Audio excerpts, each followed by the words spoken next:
Good morning, everybody. It's Positive Tuesday today, April 9th, 2024. Today we are being joined by Barron County Highway Commissioner Michael Hoefs. But first, for Barron County Sheriff Chris Fitzgerald, I'm DrydenWire founder Ben Dryden, and you are watching The Big Show, Positive Tuesday, with Ben and Fitzy, presented by Professional Exteriors and Interiors. With 20 years of experience, this locally owned and operated business provides quality work both on the inside and on the outside of your home or business. Like Fitzy and I, they believe it's the little things that make a big difference. Give them a call today, see what they can do for you. The number's right there on the screen, 715-520-2271. Fitzy, good morning. Morning, how are you? Fantastic. Yeah, that's good. I am. I slept through the eclipse yesterday, so I kind of missed that. Well, you didn't miss much in Barron County or in northwest Wisconsin because it was pretty cloudy. What actually did happen? Did it get any dark at all? Because, again, I was sleeping. It got darker, but not. It was just very cloudy, so you couldn't even tell where the sun was. I mean, and everyone's freaking out about it. Like, it gets dark every night. It's not that big a deal. Not during the day. Yeah.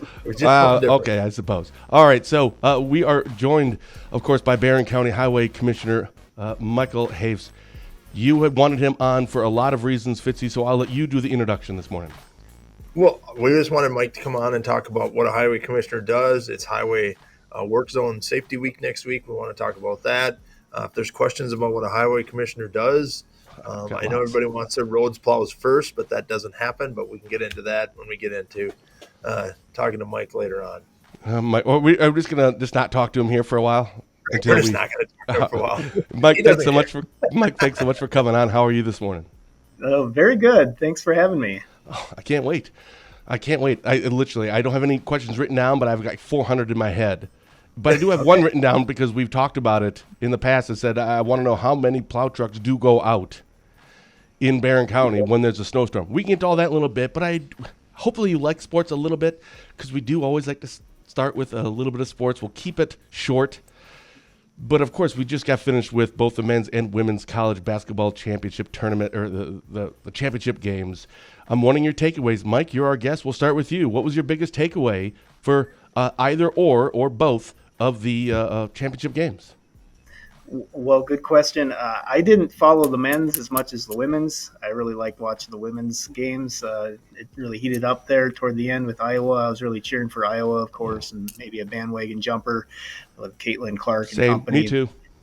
You know, it's pretty incredible though that the hero of the day was from our neighboring state right next door. The St. Michael, Albertville is where the girl is from. I can't remember her name now, from the South Carolina, that had 19 points and kind of pulled off the victory. She come off the bench, scored 19 to get the win for the South Carolina team. So I think that's from Minnesota. Wow. I didn't either. Yep. Yeah. Fitzy, what was your biggest takeaway? The ratings for the women. You know, I get into that kind of stuff. And I mean, somebody had it, ESPN had it. When are they going to put the women's championship in a football stadium so we can sell it out, for an NCAA? You know, I mean, it was incredible. The games were good. It comes back down to the transfer portal again. I mean, I thought the men's game last night was good. I don't like the men's game starting at 8:30 at night. Me either. I made it for the first half, and I can't be up until 11 o'clock at night watching sports. Started at 2 o'clock on Sunday. It was raining out, so we got to sit and watch it all. It was awesome. Yeah. I mean, the competition in the girls' game, like last night, it was good with Zach Eady and that other guy going at it, back and forth. The refs, let them play. I thought it was really good. So, but the girls probably outdid the boys this year and last year. But hats off to UConn, 2 in a row. It's tough to do. Yeah. In case you're wondering, Mike, we talk a lot about women's sports on this. That is court-ordered, by the way. So we have to talk about that. I'm just kidding. No, my biggest takeaway was both on the men's and women's, the best team won. The best teams in the tournament won. South Carolina won. They were the best team going in, and they were the best team that won it. And same thing with men's. UConn was the best team going in, and they won. It's always fun to see the upsets and the Cinderellas, and I like seeing it. But when it comes to the actual championship, the best team should win, and I think they both did. The other topical thing we'll talk about real quick before we get into the highway department conversation is the elections were last week. Fitzy, were all the people that you wanted to win without saying names or what races, but was it you looked at this and went, yeah, this was great? Yeah, there wasn't anything. We have Mike and I have new county board members. We have county board training tomorrow for our new county board members. So we have 5 new members joining. One got appointed later, so he's already served a couple meetings, but then got reelected. So we have 5 new members to train tomorrow. I think there's 6 with the newer person. So we are all getting like 15 minutes of time to explain what we do in about 15 minutes, kind of like Mike's going to do in a little bit about what the highway commissioner does. Yeah, they should all watch the show. They really should. If you want to know what the highway department, they would just watch this show today. Right. He just plays this tomorrow. He's not going to show and talk. He's just going to play the show. But no, we have a new judge, Sam Lawton in Barron County. Oh, right. We haven't talked about that in a while. I forgot all about that. Right. Yeah. So he ran unopposed. So there'll be a new county judge. Now he doesn't start now. August. I think he started in June. Actually, he can start earlier because it's an open seat, so he can start earlier. Okay. I believe he's starting in June sometime. Mayor's race in Rice Lake, city council, school boards. No huge surprises, I don't think, in any of our races. So some were close, but hats off to our clerks again, our election clerks at all of our townships. They did a great job. No issues. We shouldn't have any, voter fraud issues or anything like that. So we should be all good to go, I think. Thankfully, No Mike. complaints. Mike, how about you? How'd the election go for you? If you had your bracket for college basketball brackets, let's imagine you had this imaginary bracket for the people you wanted to win. Did it go well for you? All the people you wanted to win? Yeah, I would say so. I live in Burnett County, so I followed that pretty close as opposed to Barron, but I followed Barron as well. But back home in Burnett, I was pretty satisfied with the election results overall. Well, I had a congratulations from Adam Jarkow, which I thought was the best congratulations now that the election was done, and I'll be on the board. But way to go, Ben. Welcome to the awful, thankless, soul-sucking job of public service. Thanks a lot, Adam. That's some days and some days it's great. Yeah. Like you can go make a difference. When's your first meeting, Ben? A week from today. And actually, I think you're off next week. Right. You're gone somewhere. So actually, Adam Jarko will be filling in for you. And then as soon as that show's finished, that's when I go down and start the process. So it'll be exciting. All right. So we are chatting today, of course, with Barron County Highway Commissioner Michael Hoefs. We'll get to Barron County. Man, I have so many questions about the highway department. I can't wait. We'll get to all that in 15 seconds after word from Spooner Health. Spooner Health, compassion is at the center of everything we do. It's rooted in who we are and why we're here. It unites us as providers, neighbors, and as a community. Learn more at spoonerhealth.com. All right. So, Mike, how long have you been in this position as the highway commissioner? Well, at Barron, I've been here since September. But prior to my time in Barron, I was Burnett County Highway Commissioner for 7 years. Since November of 2015, I took a brief hiatus, went to work for the Wisconsin Department of Transportation for a year in between. And so here I am in Barron. I'm still trying to get my feet on the ground here. There's a lot to pick up and run with and, move forward with, looking through existing files and whatnot, finding out what the status of certain projects are and whatnot. So it's quite a bit going on. So in Burnett, that would be, okay, so Barron is about 3 times the population. Correct. So is it just simply there's 3 times as many employees, 3 times the budget, 3 times the everything else? Or is there something that you've already kind of picked up on in the, 6, 7, 8 months-ish that you have been in Barron that they do or don't do that they used to do in, my old job? We used to do it this way, where it's wildly different, or is it for the most part kind of the same? For the most part, it's pretty much the same. And you're right, 3 times the population, about 3 times the size of our department, budget-wise, personnel-wise, equipment-wise. So it's all scalable for the most part. A lot of our work is defined in the state statutes, much like Chris's. So, we're kind of working within parameters that are already assigned through state law and, even local ordinances. So, it's pretty much the same job, but just in a different county and a little bit different size. So Yeah, it's like highway commissioner on steroids compared to Burnett. Like it's just more of a lot more. And you had just brought up kind of like that budget aspect of it here in Washburn County. So I text board chair Dave Wilson this morning just to make sure I was accurate. I believe it's like one of the top two.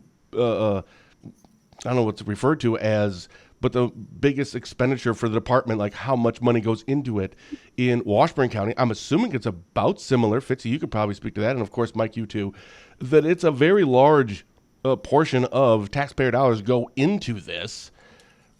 Where does the bulk of that go? I'm assuming, I'm just going to guess, equipment and personnel. I'm guessing. okay, so I could throw some numbers at you. I got all the numbers in my head. So our annual operating budget expenditure-wise is $21 million. Of course, we have to come up with revenue to match that dollar for dollar throughout the year.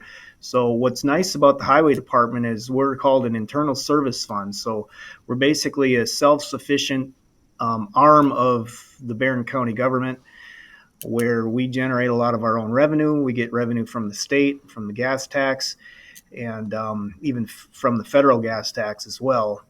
And so I can lay some of that out. So out of the $21 million that we have for estimated expenses in 2024, there's only about $4 million of that, $4 to $5 million comes out of the local taxpayers' property taxes. It's a very small amount, and it's the same pretty much across the state, county to county, and that's our goal, is to ultimately reduce the amount of tax revenue needed from our local taxpayers, plain and simple.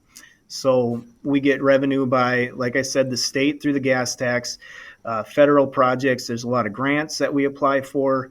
There's doing work for other local units of government is a pretty big deal for us. Wait, hold on. What does that mean, doing work for?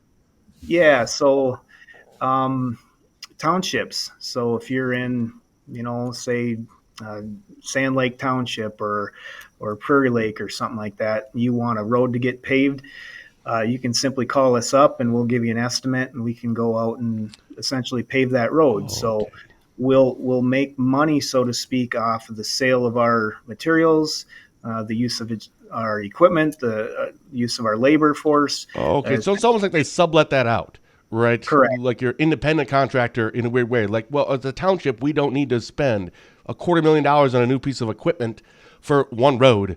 We can just call the highway department of the county and we'll just pay them a fraction of that, and it saves us a ton of money. Am I understanding that correctly? Yes, that's correct. And that's really the beauty of the highway department. And I'm not going to knock on the private sector at all, because they've got a place in the world here as well. But, we essentially kind of do compete against them. Our prices are at cost. There's really no markup.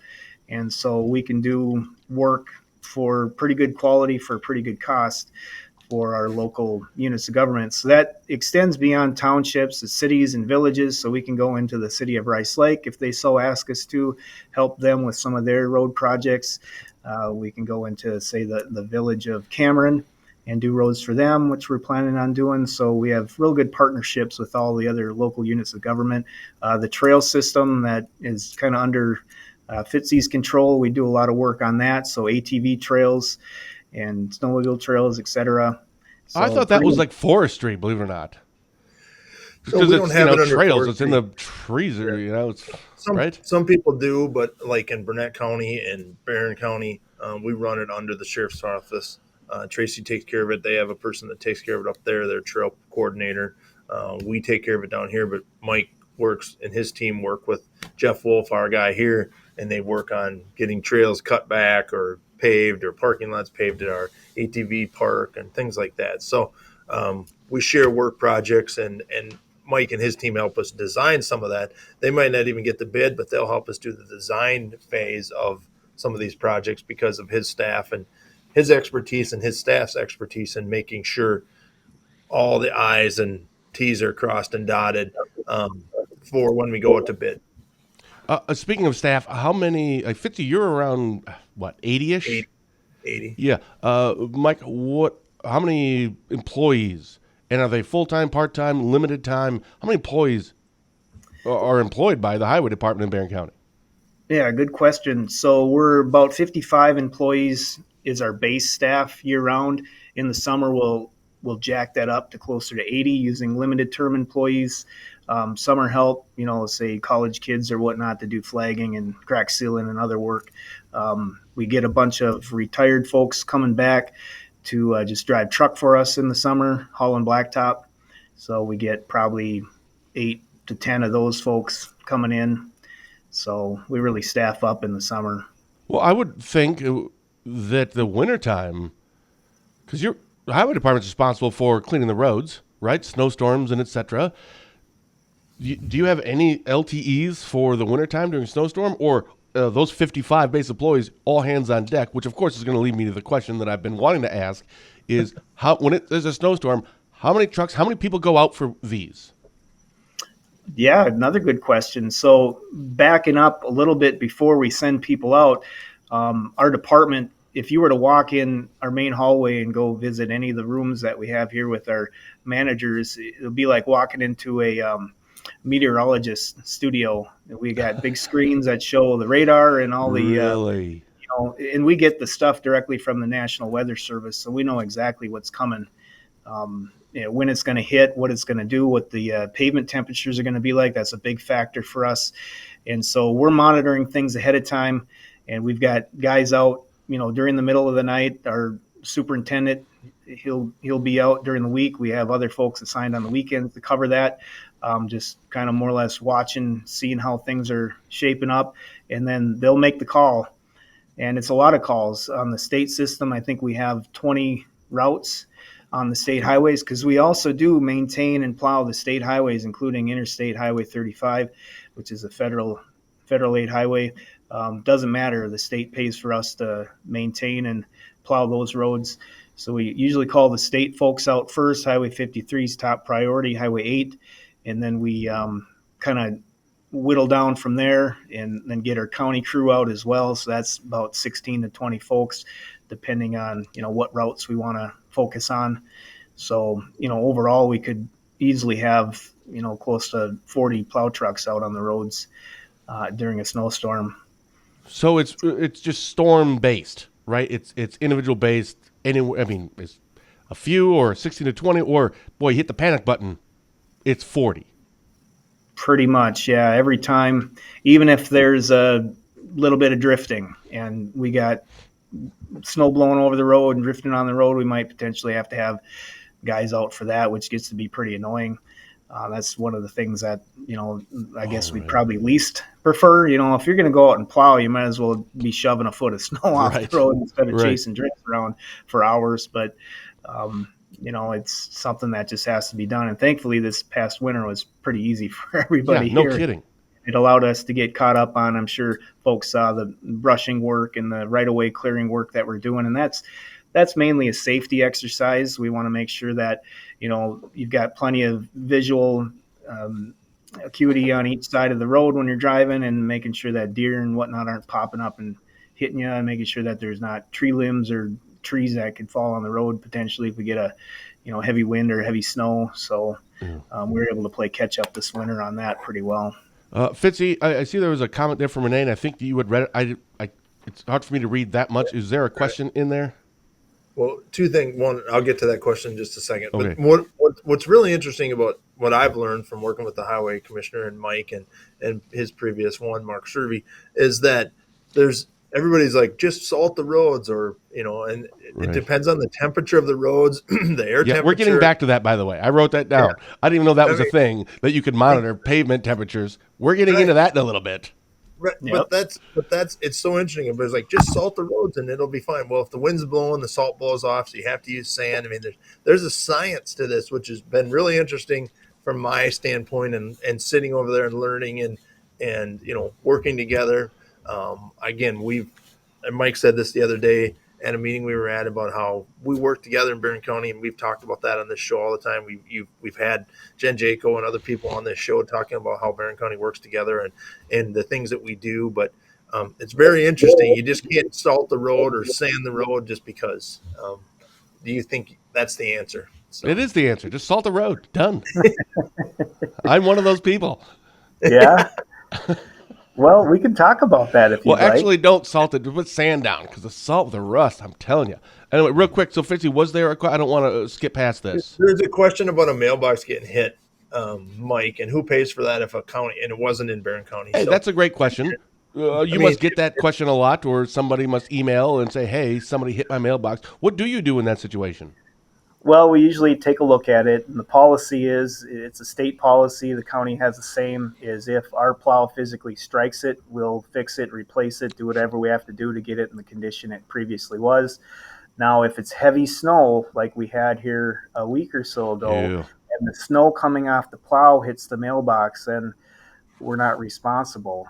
In that case, I try to be very gentle with the people and just let them know that it's unfortunate, but you might just need to beef that thing up. And on that note, there's also there's laws for everything. I'm sure Fitzy can speak to that, but you can't just make a big concrete mass or a pillar or something and have a hole in it to have your mail get put in. There's the postal service has laws, the state has laws, because that becomes a hazard, of course, too, if a car were to hit that big bulky mass. I know that's what people want to do, and I can empathize with them, but it really comes down to just having a good, properly built mailboxes. I usually try to promote the swinging style one. So you got a nice like 4x4, 6x6 post with a swinger mounted on it, a swinger arm. That way, if the snow hits it from the side, it'll just kind of swing back and forth. So there's certain things you can do to help prevent your mailbox knocked off. And the same goes in. Yeah. The same goes for potholes. A lot of people will call us, the sheriff's department, call 911 and say, I hit a pothole in my car. My tire went flat. I want the county to pay for it. It doesn't work that way. I mean, that's a good analogy. And then, the county has insurance and they review these stuff if it gets that far. But just because you hit a pothole doesn't mean we're going to replace your tire. That's not how it works. So potholes kind of go in the same way as mailboxes, and people want the county to fix it, and it doesn't always happen. So I get it. And again, Mike said it. We sympathize with you. We don't want to do it. His team, my team, will help people fix things as much as they can or change their tire, but a lot of times we won't replace it, but we'll give it a shot and try to help you where we can. So let's talk pavement temperatures. Didn't know that was a thing. So is that like a sensors that are in the roads, or is that a little too techie? It's just like guesstimate. Like, how do you know and how do you measure that? Well, we have sensors in our vehicles, so I don't know what mechanism is used, if it's ultrasonic or something, or just straight up a laser pavement temperature beam or something. But it tells you exactly what the pavement temperature is, the temperature of the surface of the road. It can be higher than, or it can be lower than the air temperature. It's, I guess, rarely the same. And so if the pavement temperature is lower than the air temperature, and we're expecting to get some weather, especially if the pavement temperature is below freezing, we know that when the snow hits the road, it's going to stick and it's potentially going to freeze. So as opposed to if the pavement temperature is above freezing, we know that whatever hits the road surface most likely is just going to melt and stay liquid, unless the pavement temperature changes quite a bit during a storm. So as the snow continues to hit it, that snow, which is, the particles are probably 20 degrees or lower, the snow hitting the road and piling on the road is going to reduce the pavement temperature as well. So it's kind of a vicious cycle of trying to manage your pavement temperature, manage the amount of snow obviously have on the road. You don't want that to build up. You don't want ice to build up. That's the absolute worst thing that we can't have. So there's a lot of thought that goes into it. We need to know what the storm's doing on the front end, what's it going to do on the back end. This time of year, I always say Valentine's Day is really the turn where the sun gets a lot more energy after the middle of February. So if we know that we're going to get a good sunshine on the tail end of a storm, and it's going to be not terribly cold, we probably won't put down as much salt, knowing that the sun is just going to burn it off as soon as the sun comes out. So as opposed to, say, in January, when the sun doesn't really have any melting potential at all, we'll probably use more salt then to just cut through it. Now, salt... I'm sorry. Well, I was going to say salt isn't necessarily a good thing for two reasons. One is it's terribly expensive. So we pay $95 a ton for salt. And so a ton of salt is about, if you were to envision a cubicle box, say you bought a new refrigerator and you took it out of the big cardboard box, that's about how much a ton of salt would be. And so that's $95 for that bulk That's a salt. ton. I feel like it would be more than that, actually. Yeah, But that's it. It weighs about 1,000 pounds a cubic yard, so it'd be about 2 cubic yards. So 3 foot by 6 foot by 3 foot would be about a ton of salt. Our trucks, they hold about probably 5-6 tons, I suppose. And when we're shooting the interstate highway, we're probably putting out about 600 tons, or it's not 600 tons, 600 pounds per mile. And so, you can go about a mile and a half almost with a ton of salt. So that's $95 to salt a mile and a half of road. And we'll probably have to salt that mile and a half, 2 or 3 times during the storm. So it adds up very quickly. The state of Wisconsin last year spent, I want to say, somewhere in the line of, I don't want to get it wrong. I thought it was around $34 million or so on salt statewide. That's a big number, and we're trying to reduce that through using different techniques, different technologies.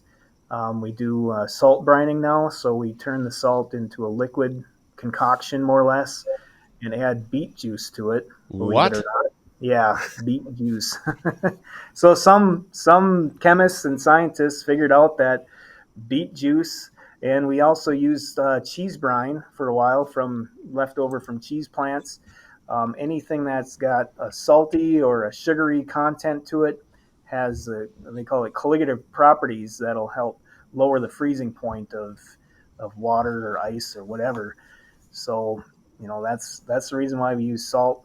But now we're trying to get away from salt. It's so expensive, and it's bad for the environment. The chlorides get into the wetlands, into the groundwater, and you can't hardly get rid of them once they're in there. The half-life of chlorides is thousands of years, so it just doesn't go away. Sugars aren't much better. Now, they can dissolve, but what happens is when these higher sugar content materials get into lakes and waters is it'll suck the oxygen out of the water because it's using that oxygen to complete a neutralizing reaction to get rid of the sugar, to more or less put it in equilibrium, so it sucks oxygen out of the water. So we don't want to use much of that either. So we're kind of in a tough spot, and it's not really getting forced upon us at this point. We want to be stewards of usage of that material. But, if somebody questions, maybe why we're going a little light on using salt or why we're not, doing things a certain way, we have to, be stewards of the environment as well. So it's a combination of scrape it off with the plows, hit it with the sand, hit it with the salt when you can. Sand is inert, of course, but unfortunately it makes your vehicles real dirty and kind of ugly. At least it's not rusting them out. How much is sand per ton? Oh, it's not much. It's $2 to $3. What? Yeah, we screen it in our gravel pits, when we're prepping for making our rocks and aggregate for blacktopping. The sand is a byproduct of that because you don't use much sand in blacktop. So we'll then truck that sand to our plant or our main facility in Barron and mix it up. Sometimes we use pure sand. Sometimes we mix it with about a 5% salt mix as well, so it's got a little bit of melting power to it as well. We sell a lot of that product to the townships. Local townships will come and buy that, or we'll deliver it to them. That's primarily what they use on their roads. I don't know that hardly any of them use a pure salt blend, and it's just a different level of service. It comes down to how many vehicles are driving that road every day, what types of traffic. So as you go from a low volume township road, all the way up to Interstate 53, there's different ways that you're going to go about treating those surfaces and working those roads, during and after a snowstorm. Yeah. How do you budget for this? Because you can't predict the weather. I mean, unless you're Dirk Miller, who's our official weather guy here on DrydenWire on our Positive Tuesday show. This you just got finished saying that this year. Now, granted, it's a winter cycle, but it's split, right? Because from a calendar year. Yeah. So if you're looking at the budget aspect of it, you have to buy this stuff, I'm assuming, in advance a little bit. You just can't, hey, there's going to be a snowstorm. Guess we should order some salt and some sand. You probably have the stockpile. But at the end of the year, you could look at this, and granted, we don't know what this coming up winter is going to look like, October, November, December. But if you finish with, boy, we didn't really use a whole lot of it, and then you look at your budget going, man, do we really spend more money on this? And if you don't, then you know how sometimes it works. Well, you're not spending this money. We're going to take it away from you. Like, how do you budget all this stuff? Yeah, well, really the only way you can do it is go on averages. So you take a 5-year average or a 10-year average and just hope like heck that you're going to hit that. Last winter, 22-23, obviously was a pretty harsh winter, so that costs a lot more money. This winter now, I think probably kind of canceled that out a little bit, or because we didn't spend nearly as much. Sure. I don't have the numbers run yet, but normally every month I'll update the highway committee on where we stand, and I think through the end of February, if I remember right, we were close to savings of about $1.5 million by not having to plow snow and use salt as opposed to a normal winter. So there's some pretty significant savings in having a lighter winter. So I would say last year, the bad winter, 22-23, we're probably over budget. I haven't looked at the numbers. My guess is probably, $1.5 to $2 million, I imagine, is what the county ended up spending that they maybe didn't have budget for 22-23, just because it was so bad, so much snow and ice. So, Fitzy, you were going to ask something or say something? Yeah, and then when there isn't a lot of snow, they do all of that, the pushback in our ditches and our ditch removal and make our ditch list really nice, and that does help us see better deer, stop our crashes, deer crashes. I mean, it's all, again, it's a science, and really it is a science, from figuring out your salt to figuring out what to do with your staff to when there's you don't have to plow every day, so you got to send them to do something else. And they've done a really good job of cutting back our ditches and mowing, and mowing the grass in January and February. It was really good. It's made us look really nice, and that should help cut down on our car deer crashes, which is important, not so much to either of our departments, but it's important to the community that we serve. And that's why, again, working together and doing some different things is what we do well here in Barron County. But I do want to, just before we run out of time, I do want to talk about safety, because that's really why we asked Mike to come on. I know there's no questions out there. I mean, Renee wants her mailbox fixed. She's going to have to take that up with Burnett County. But again, there's a state law that says, unless they hit it, they don't have to pay for it. I mean, that's what the state law says, but you have to take that up with your individual county. Dirk asked a question, but we answered it. So, Mike, can you just talk about safety and what you do? And it's an important role to make sure everybody knows that cops go home, and yesterday was the anniversary of Hunter and Emily. So again, our thoughts and prayers are with Chautauqua and Cameron Police Department. Yesterday, they unveiled a memorial for Emily, and Hunter's is coming down the road. So, I mean, we talk about safety. Mike and I are very concerned about safety of both our teams, and we work together. And next week is Highway Safety Work Zone Week. So, Mike, if you want to just expand on that just a tad. Yeah, I certainly will. And what I'll mention too is, our mission of the highway department, it states right in our mission statement that our top priority is the safety of the traveling public, plain and simple. That's what we're here for. Make sure we've got good roads, good safe roads all year round, not just in the winter. So next week is a national push. It's national, I got to make sure I don't get it wrong, National Work Zone Safety Awareness Week. So our folks oftentimes set up work zones to be able to do work. There might be a flagger on one end with a stop paddle. There might be some cones, barricades, whatnot, just trying to delineate and protect our work zone. But it's all too often that, folks aren't paying attention, or they'll come speeding through too fast, or they'll hit the cones, they'll almost hit our workers. And it's just, one of those things that we're always thinking about, especially if we're over on Highway 53. I see somebody says, slow down, move over. It's as simple as that, really, just slow down and move over. But it's hard for people to do that. And so nationally, there's a push right now to try to get people to just be aware, slow down, move over, pay attention, get off your phone. I know it's illegal in Wisconsin to be on your phone in a work zone. And I hope that the Sheriff's Department and my friends at the State Patrol are are writing some tickets up for that. And I always appreciate seeing the red and blue lights flashing anywhere near our work zones. That gets people to slow down. Even if the lights aren't flashing, they see that squad, that vehicle sitting there, they're going to hit the brakes and be paying more attention. But I can't have, Chris and his team everywhere we're at. So it's it can be scary. I know our guys, we talk about it all the time on how scary it is. We're going to do some crack sealing work on Highway 8 this summer, and the guys are pretty nervous about that. So there's some things we can do. I don't want to get too far down the rabbit hole, but we can control the traffic. We use a pilot car sometimes that we force the traffic to stop and then follow our vehicle through the work zone. Yep, we'll go slow. That's kind of I wouldn't say last ditch effort, but that's something that, we will employ to get people to slow down. We'll drive through it and force them to go 15 miles an hour if we feel that's necessary. So anyway, we'll take whatever measures we need to in order to make sure our guys stay safe and go home at night. Yeah, Tiffany says, my husband works for Washburn County Highway. He's been out replacing all the signs, so please don't hit my husband. Slow down, change lanes, and put your phones down. He has to replace a lot of signs. Yeah, so, it's great that you are, and I've heard this before, that Barron County does have the second best highway department in Northwest Wisconsin. Of course, only to Washburn County. Thank you very much. Now we're going to battle libraries. We're going to battle highway departments. That's right.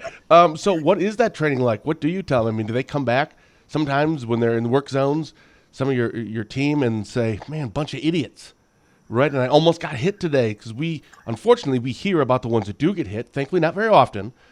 But there must be a lot more close calls than that, or someone just flying through. Do you get a lot of feedback from them just going, what the frick, like constantly? And then do you call like a Chris Fitzgerald of the world, or is it now you just teach your team, settle down? What do you do in those situations? Yeah, we take them very serious. So if there's a violation of any sort, we're going to get a hold of the sheriff's department. We'll call dispatch, or we'll call Chris up, and we'll tell them what's going on. We'll give a license plate number. We're trying to get a push going through the state to get some legislation put in place where our flaggers have basically the same authority as a school bus driver has, where, if somebody passes a school bus, the bus driver can call in that license plate, and they take that very seriously. That's a great idea. We want to have something similar, and I don't want to take, the power away so much from the school bus drivers, because that's, I would say, probably more important than our stuff. But we're not too far behind. In that case, they're protecting my kids, and that's a higher priority to me personally than I don't want to say my workers, but it's just on a different level. So, if we had the same kind of authority, I think that would probably help. And if the people knew that, they would maybe slow down a little bit. We're just trying to change the culture. It's going to be a hard push. I don't know if we'll ever get there, but just flat out trying to get people to pay attention and understand. So we do have the authority for our folks, and I'll be working with Chris on this to be able to wear body cameras.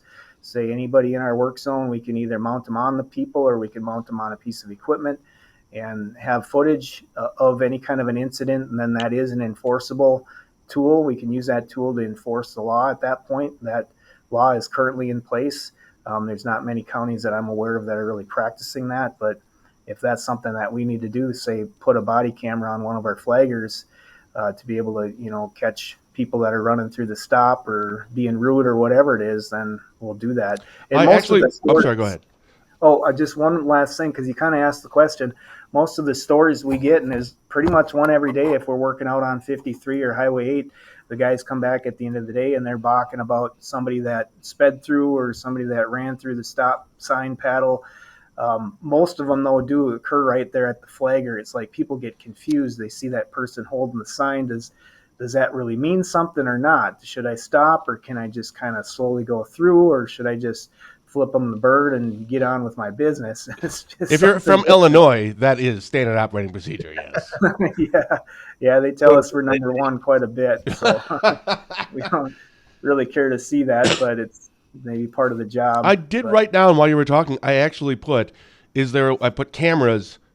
Was there a situation where at that very beginning, or at the ends, like the bookends of a zone, where you could just put, webcams are everywhere, just put up a webcam or something, however that would work. Would that be a potential option? But it sounds like with the body cam, that's kind of the same thing. I think it's a brilliant idea. I mean, if that's what it takes. I mean, unfortunately, we may need that, but we shouldn't have to. Just, slow down, you moron. But unfortunately, there are idiots in this world. But people think they're out there doing it intentionally to slow them down.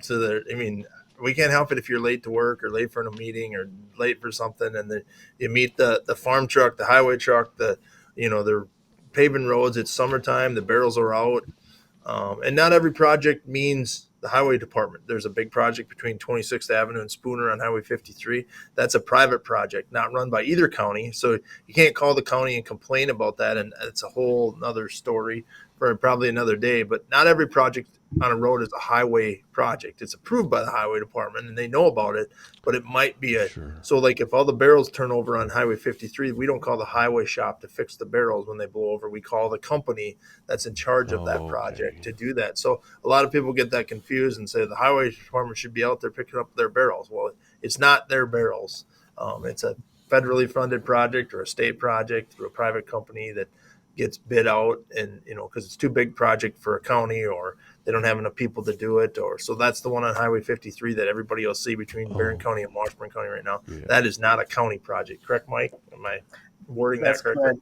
Yep, that's administered by the state and it's all private contractors. So I appreciate you putting the plug in there, Chris, because we do get calls quite a bit for that. I actually put my phone off the hook during this because otherwise it would have been ringing constantly, and it's usually things like that. There's something, a barrel is tipped over, there's a pothole here. Come fix it right now, Commissioner. Let's go. What are you doing? A lot of times it's maybe not even on our system. It might be on a town road or something, or in the city street. And we have no jurisdiction. But you're the face of it. Hey, there's a question. With the ice last year, it seems like the roads fell apart. Why is that? Oh, that's a good question. Yeah, it's pretty scientific. So the water and ice and pavement do not mix real well. So when it's a real wet year and the water gets down in through the pavement cracks, then it gets cold and it freezes. And when water freezes, it expands. It's the only substance on Earth that will expand when it turns from solid to liquid. Every other substance will shrink when it goes from a liquid to solid, I should say. But so it'll expand and then it'll break up the pavement. And then as the pavement breaks up and traffic goes over, it just beats it up. It's like you keep hitting it with a drumstick or something. It just keeps popping out. And then so we'll go out and throw patch material in it. And then the next, water or winter event or even spring rain, it'll blow right out. The traffic will just blow it right out. And so you just got to keep fixing it and working with it. And then come springtime, summertime, we can do more of a permanent style of a patch fix that won't blow out. But it's really a fight, and whoever wrote that up is absolutely right. That last year was just terrible for road breakup. It was the worst I'd ever seen in my career. And in the winter before that, I want to say either the winter before or 2 winters ago, it got so miserably cold that caused a lot of roads to crack as well, even though there wasn't a lot of moisture, in and underneath the pavement. Just the pure cold environment made the road crack. Our pavements, our new pavements that we're putting down, they can handle about 28 to 34 degrees below Celsius before they start really cracking. I don't want to say it's a guarantee, but that's what the oil is more or less manufactured to be able to do. So that gets pretty scientific as well. But if you're sustaining temperatures below that mark, then more or less that pavement's going to shrink and then crack, pull apart.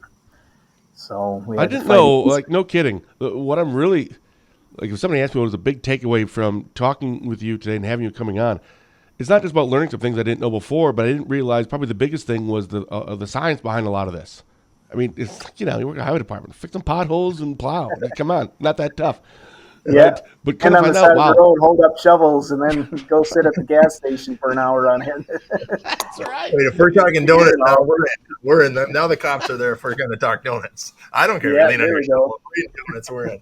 Oh, well, thank you. Well, but it is a very scientific job, and I'm a civil engineer by trade. I've had many years of engineering school, so just to understand the science behind it. And in Minnesota, this role that I have is called the county engineer in Minnesota, and they have to be I believe, a licensed professional engineer to have the job. Holy cow. Wisconsin isn't that strict, but it's my belief that they probably should be, just to be able to fully understand and deal with all the things that we deal with behind the scenes, I guess. So, Well, I feel smarter, yet at the same time dumber after talking today, because my goodness, I didn't know. And I'm sure we could talk so much more about this. You're welcome on the show anytime. Dirk Miller's put in his official forecast. So let's get to that real quick. Part 1, there is a slight chance of showers today. However, we should see partly cloudy skies return. Ooh, nice. 55 to 60, off and on showers. Thunderstorms tomorrow, Thursday.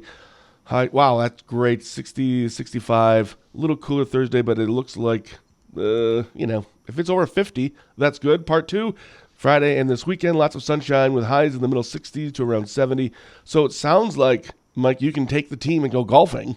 There's no snow to plow and put on the taxpayer dollar. That's what you should do this weekend.